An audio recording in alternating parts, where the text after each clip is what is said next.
सत्संग का 17वां भाग प्रारंभ करते हैं। एक साधक ने महर्षि रमण से ध्यान के विषय में पूछा कि महर्षि, ध्यान का अभ्यास किस प्रकार हो, खुली आंखों से या बंद आंखों से? तब महर्षि ने उत्तर दिया, वह किसी भी प्रकार से हो सकता है।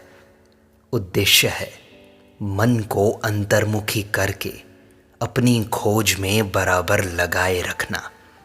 कभी ऐसा होता है कि नेत्र बंद रखने पर भीतरी संकल्प अधिक शक्तिशाली होकर बाहर निकल पड़ते हैं। नेत्र खुले रखकर भी मन का अंतर्मुख करना कठिन हो जाता है। इसके लिए मनोबल की आवश्यकता है। विषयों को ग्रहण करने से मन दूषित हो जाता है। वैसे वह शुद्ध है। ध्यान करते समय मुख्य लक्ष्य इस बात पर हो कि मन बाहरी संस्कार डालने वाली वस्तुओं का अथवा दूसरी बातों का चिंतन न कर अपनी खोज में सक्रिय रहे। फिर एक उच्च अधिकारी ने महर्षि रमण से पूछा, महर्षि, यदि छोटे पद वालों को अपने से ऊपर पदोन्नत कर दिया जाता है तो मन बड़ा दुखी होता है, खिन्न होता है। क्या मैं कौन हूं यह अन्वेषण ऐसी परिस्थिति में उस मनुष्य के मन को शांति प्रदान करेगा?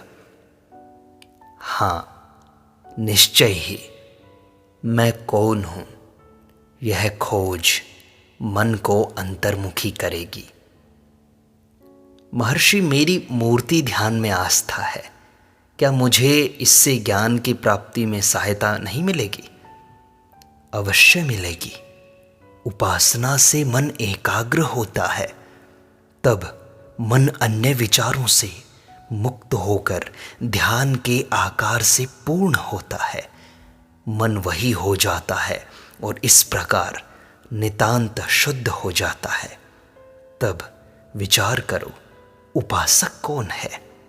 उत्तर होगा, मैं अर्थात आत्मा। और इस प्रकार अंततो गत्वा आत्मपद की प्राप्ति हो जाती है। इस समय कठिनाई यह है कि मनुष्य स्वयं को कर्ता मानता है, परंतु यह तो भूल है। सारे कार्य उच्चतर सत्ता ही करती है और मनुष्य उसके हाथ का यंत्र मात्र है। यदि वह यह स्थिति स्वीकार कर ले तो वह क्लेश रहित हो जाए, अन्यथा वह क्लेशों को निमंत्रित करता है। उदाहरण के लिए गोपुरम, जो मंदिर का शिखर है, उस पर बनी आकृति को लो, जो कंधों पर स्तूप का भार ढोती हुई प्रतीत होती है।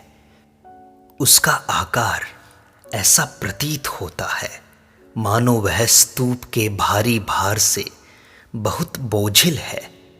पर अब यहाँ विचार की आवश्यकता है।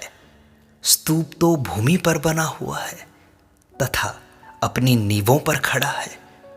आकृति स्तूप का ही अंश है, किंतु दिखता ऐसा है मानो स्तूप का भार इसी पर हो। क्या यह हंसने योग्य नहीं है?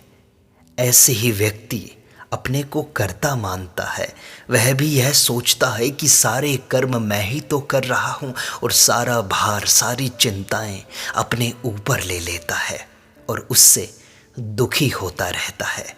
इसलिए सारा भार उच्चतर सत्ता को सौंप दो और फिर तुम भार रहित, चिंता रहित हो जाओगे। सारा दुख स्वयं को कर्ता मानने में है।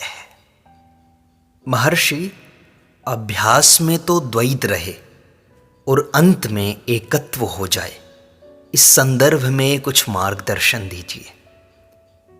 देखो, कुछ लोगों का अनुमान है कि साधना का आरंभ द्वैत भाव से करना आवश्यक है। यह उसी संदर्भ में है।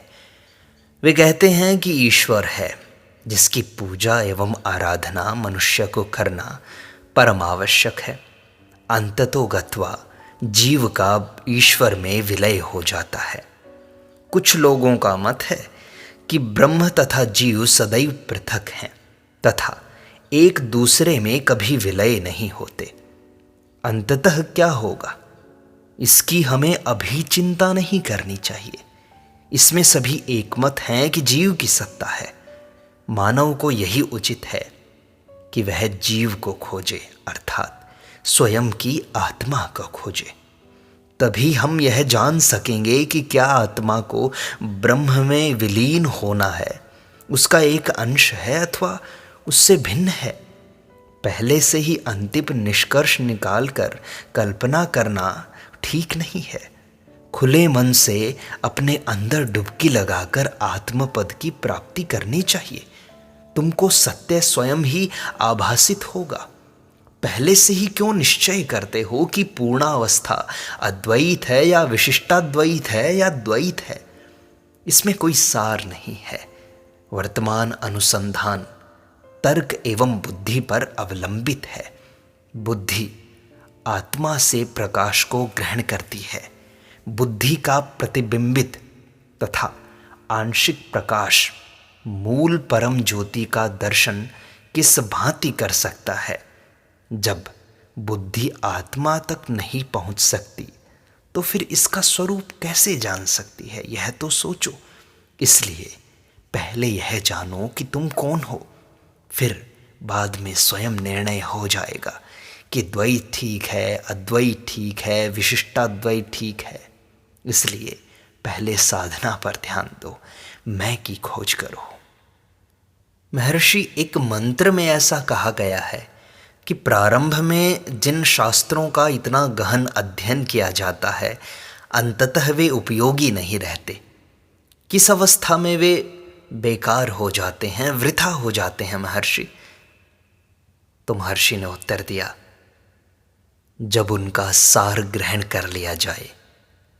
शास्त्रों का उपयोग यह है कि वे आत्मा के अस्तित्व का तथा उसे प्राप्त करने का मार्ग प्रकट कर दें। उनका सार केवल इतना ही है। जब यह आत्मसात हो जाए तब शेष वृथा है। किंतु शास्त्र बहुत बड़े ग्रंथ हैं तथा साधक के विकास के अनुकूल हैं, अंशतः उपयोगी हैं।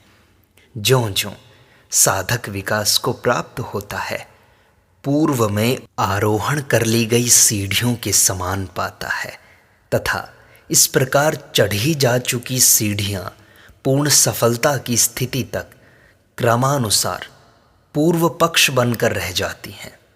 उन्हें फिर छोड़ना ही पड़ता है आगे बढ़ने के लिए।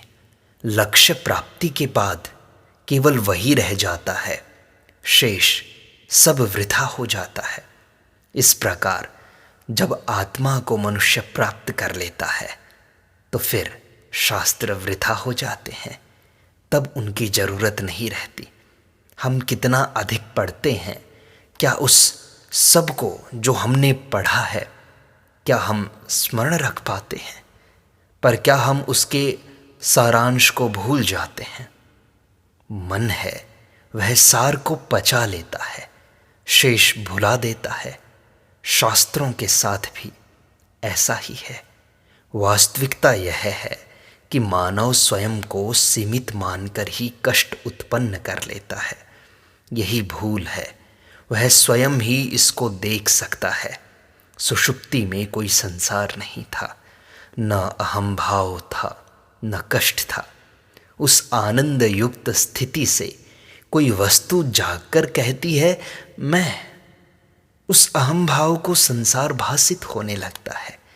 जगत में स्वयं अणुतुल्य होने पर भी वह अधिक की इच्छा करता है और कठिनाइयों में फंस जाता है। अहम भाव के उदय से पूर्व ही वह कितना सुखी था। अहम भाव का उदय ही वर्तमान क्लेशों की जड़ है। यदि वह अहम भाव के मूल की खोज कर ले तो वह उस अवस्था में पहुंच जाएगा जहां असीम आनंद है, निद्रा ही निद्रा है। आत्मा सदैव वहीं रहती है तथा अभी है, यही है। इससे अधिक कुछ भी प्राप्त नहीं करना है, चूंकि हमने भूल से अपने को सीमित बना दिया है। हमें उससे परे जाना होगा, उस सीमा को पार करना होगा। यह स्थिति उन 10 मूर्खों जैसी है जिन्होंने नदी को तैरकर पार तो कर लिया तथा दूसरे तट पर पहुंचने के बाद गिनने पर स्वयं को नो ही पाया। फिर जो 10वां व्यक्ति खो गया है, उसके खो जाने से वे चिंतित हो गए, दुखी हो गए। समीप से गुजरते अन्य यात्री ने उनके दुख का कारण जानकर उन्हें गिनकर पूरे 10 बताया, किंतु उनमें से प्रत्येक ने स्वयं को छोड़कर बाकी सबको गिन लिया था। यात्री ने क्रमशः प्रत्येक को एक एक मुक्का मारा और उनसे मुक्कों की गिनती करने को कहा। उन्होंने 10 तक की गिनती गिनी और संतुष्ट हो गए। यहाँ बोध यह है कि 10वां व्यक्ति नया नहीं आया, वह तो वही था, पर अज्ञान के कारण वे सब चिंतित थे। एक और कथा आती है। एक स्त्री ने अपने गले में हार पहन रखा था, किंतु उसे भूल गई। वह उसे तलाश करने लगी और पूछताछ करने लगी। उसकी एक सहेली को जब यह पता चला कि वह क्या खोज रही है, तो उसने उसी के गले में पड़ा हुआ जो हार था उसकी ओर संकेत कर दिया।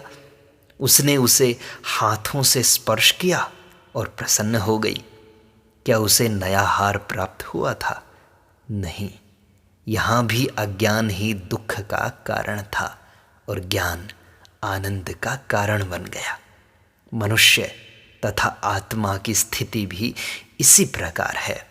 कोई भी नवीन वस्तु प्राप्त नहीं करनी है। आत्मा का अज्ञान ही वर्तमान दुख का कारण है। आत्मा के ज्ञान से आनंद प्राप्त होता है। इसके अतिरिक्त यदि किसी नवीन वस्तु की प्राप्ति हो तो पूर्व में उसका अभाव माना जाएगा। जो वस्तु पूर्व में नहीं थी वह पुनः नष्ट हो सकती है।